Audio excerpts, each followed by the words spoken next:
1 Crônicas, capítulo 4, versículo de número 9 e 10. E foi Jabez mais ilustre do que os seus irmãos. E sua mãe chamou o seu nome de Jabez, dizendo: porquanto com dores o dei à luz. Pelo que Jabez invocou o Deus de Israel, dizendo: que o Senhor me abençoe muitíssimo e amplie os meus termos, e seja comigo a sua mão, e faças que pelo mal eu não seja afligido. E Deus lhe concedeu o que ele lhe tinha pedido. E eu gostaria de falar com vocês sobre uma oração que pode mudar a sua vida. Nós, em regras geral, normalmente nós oramos muito pouco e nós trabalhamos às vezes muito e alcançamos muito pouco, muito menos das bênçãos de Deus que nós gostaríamos de receber.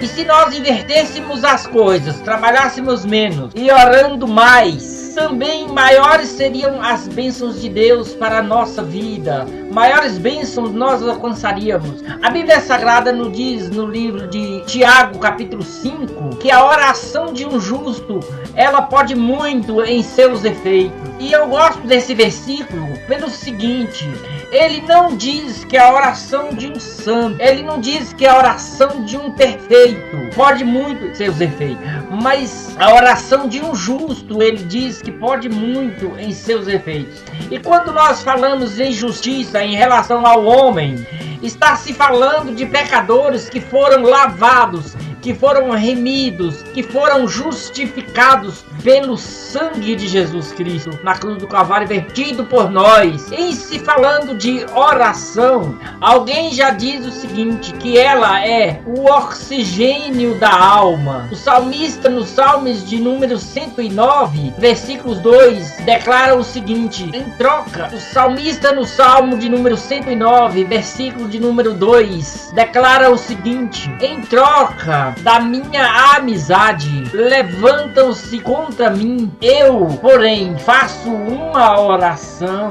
Lá no profeta Jeremias, capítulo 33, versículo 3, diz o seguinte: o Senhor Todo-Poderoso declara através do profeta: clama a mim e responder-te-ei, e anunciar-te-ei coisas grandes e firmes que não conheces. E na linguagem do profeta Jeremias, a oração é um portal de acesso para alcançarmos os segredos de Deus. Jesus, ele declarou que se nós, pais, sendo mal, e mal ali tem o sentido moral, sabemos dar coisas boas aos nossos filhos, quanto mais o nosso Deus, o nosso Pai Celestial, nos dará coisas boas se o pedirmos. Nós, aqueles que lhe pedem. John Wesley, um dos grandes avivalistas da história da igreja, escreveu o seguinte, e disse o seguinte: parece que Deus, ele não faz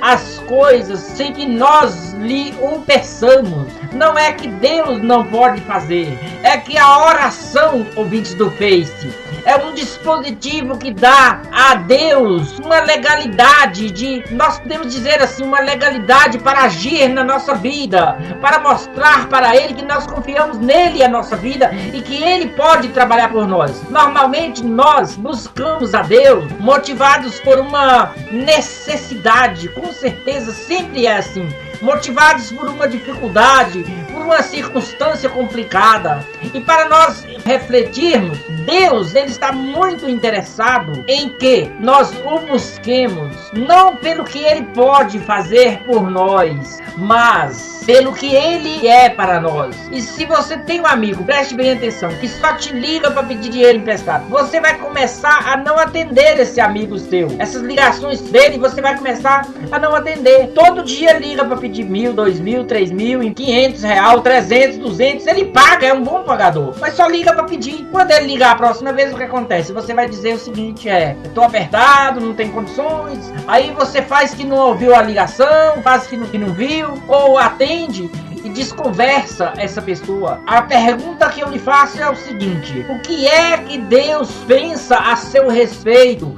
a nosso respeito quando nós nos ajoelhamos. Nós só ajoelhamos para pedir algo? Não estamos investindo na nossa amizade, no nosso carinho com Deus. E a história de Jabez é o seguinte: esse texto lido em 1 Crônicas, capítulo 4, que nós lemos, ela revela que uma oração, ela pode mudar a nossa vida. E Jabez, preste bem atenção, era aquele que causava sofrimento. Ser chamado de Jabez não era nada confortável, não era nada legal, não era nada bom. Bom dia, seu Jabez. Bom dia, ô causador de dores, causador de problemas. Bom dia, causador de angústias. Mas ele tomou uma postura que foi completamente capaz de reverter aquela situação, aquele estigma mau do seu nome. Ele tornou-se o mais ilustre de toda a sua família. Ele tornou o mais ilustre. Mas o que ele fez, irmão Petrônio? Ele fez uma oração, ouvintes. Uma oração mudou o futuro desse moço. Uma oração, ela atropelou aquilo que se dizia a seu favor, a seu respeito, que ele era causador de dor. Ele veio para causar dores, mas uma oração reverteu a situação toda. Ore, você que está ouvindo essa mensagem. Uma oração, ela pode mudar a sua vida. Aprenda a não fazer orações vãs repetitivas, porque a palavra de Deus diz que Deus não se agrada de orações vãs repetitivas. Você começar, em primeiro lugar, você está orando errado para uma pessoa que não pode te atender se você fizer esse tipo de oração vãs repetitiva. Segundo lugar, nós temos que orar, entrar na presença de Deus em espírito e em verdade, de dobrar o nosso joelho e conversar com o Senhor. Pai nosso que está no céu, eu te peço, Senhor, a cada um desses ouvintes da mensagem do Senhor que eu estou postando no Face, que eles venham a ser vitoriosos, que eles venham a ouvir essas mensagens e ser transformados pelo poder da Tua palavra que está sendo ministrada através dessas mensagens. É assim que Deus se agrada de uma oração feita em espírito e em verdade. É uma suposição como você deve entrar na presença de Deus para orar. Uma oração, ela pode destruir o laço do diabo. Uma oração, ela pode aniquilar a ação do diabo contra a sua história, contra a sua vida, contra a sua família. Por que, irmão Petrônio? Porque a oração de um justo, ela pode muito em seus efeitos. Você, meu amado ouvinte, não sabe o poder que você tem enquanto você está com o joelho dobrado orando. Você sabe o poder que você tem quando você enfia o seu cartão de crédito na máquina do banco onde você tem crédito. Você sabe o poder que você tem quando você aciona os seus advogados. Você sabe o poder que você tem quando você exerce a sua influência social no meio da sociedade com a sua fortuna que às vezes você juntou por toda essa vida, lutando, lutando, catando seus gravetos cada dia, aqui e acolá. Mas você não sabe o poder que você tem quando você curva diante do Deus Todo-Poderoso para orar, para falar com Ele. Agora, qual foi a oração que Jabez fez? Versículo 9, ele diz: ele foi o mais ilustre de entre os seus irmãos. Sua mãe lhe chamou Jabez porque dizia: com dores o dei à luz. Porém, olha o porém. Então eu posso dar uma olhada por você no Face e falar porém nas suas dificuldades. Porém, Jabez invocou o Deus de Israel, o Deus Criador dos céus, dizendo: que o Senhor me abençoe muitíssimo. Jabez, ele não se importou com seu nome. Dizem que eu sou causador de sofrimento, causador de problema, mas no Senhor está a solução para reverter isso. Jabez, ele não analisou a sua história. Ele podia ficar com um adepto da maldição hereditária, que as pessoas vivem muitas vezes falando: ah não, se meu pai foi isso, se minha mãe foi isso, eu vou ser. Ele podia ficar adepto dessa maldição que trouxe no seu nome e falar: não, eu sou causador de problemas, mas ele não. Ele falou: eu clamarei ao Senhor e Ele me ouvirá e com certeza eu serei abençoado, porque é verdade, meu amado ouvinte.